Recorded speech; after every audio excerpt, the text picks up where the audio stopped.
बिहार में एनडीए गठबंधन के सियासी हवा ऐसी बदल रही है मानो मुख्यमंत्री नीतीश कुमार और भारतीय जनता पार्टी के बीच रिश्ते टूट ही जाएंगे।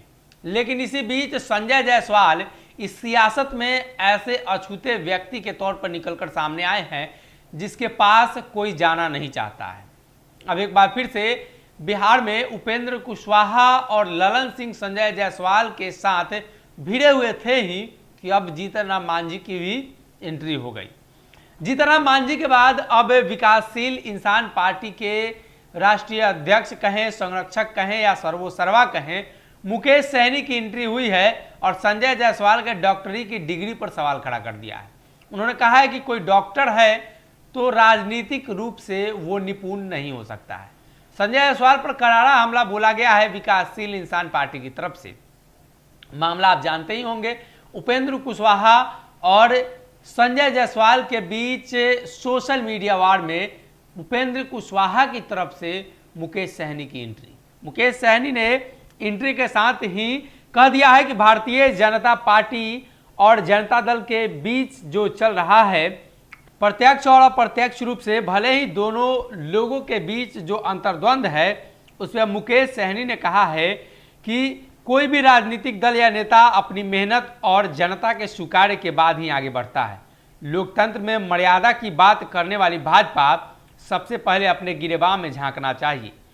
उन्हें याद करना चाहिए कि विकासशील इंसान पार्टी एनडीए गठबंधन की तरफ से चुनाव लड़ा था और बाद में विधायकों को मिलाकर बिहार की सियासी उथल पुथल में मुकेश सहनी को बाहर किया गया।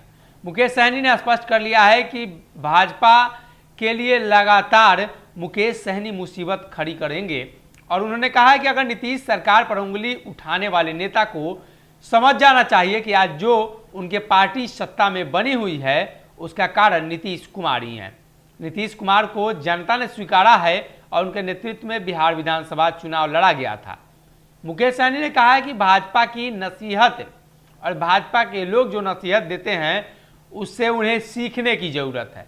लोकतंत्र में जनता मालिक है और वही हिसाब भी लेती है, इसलिए वह चुनाव में किए गए वादों को पूरी करे। मुकेश सहनी ने अपनी वादों को लेकर याद दिलाया है भारतीय जनता पार्टी को और ये वादा मुकेश सहनी को एमएलसी बनाए जाने को लेकर है। अंततः सहनी का दर्द जो है वो छलक कर बाहर आया है और उन्होंने स्पष्ट किया है कि बिहार की सियासी हवा में जिस तरीके से भारतीय जनता पार्टी भले ही सबसे बड़ी पार्टी बनकर सामने आई हो, लेकिन कहीं ना कहीं भारतीय जनता पार्टी के नेता इस बात को लेकर आज भी सशंकित हैं और आज भी वो बयान और वो बात नहीं बोल पाते हैं जो बात कहीं ना कहीं मुकेश सहनी के साथ उनकी हुई थी।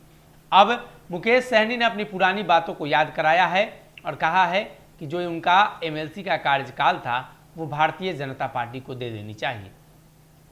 अगर ये वीडियो पसंद आई और वह बिहार के राजनीति और बिहारियत से सरोकार रखेनी तो सब्सक्राइब बटन दबा के चैनल के सब्सक्राइब कर ली। ओजे एगो घंटी बा, ओकरा बटन दबा देला से कुल सटीक और मारक खबर रुआ मुफ्त में मिल जाई।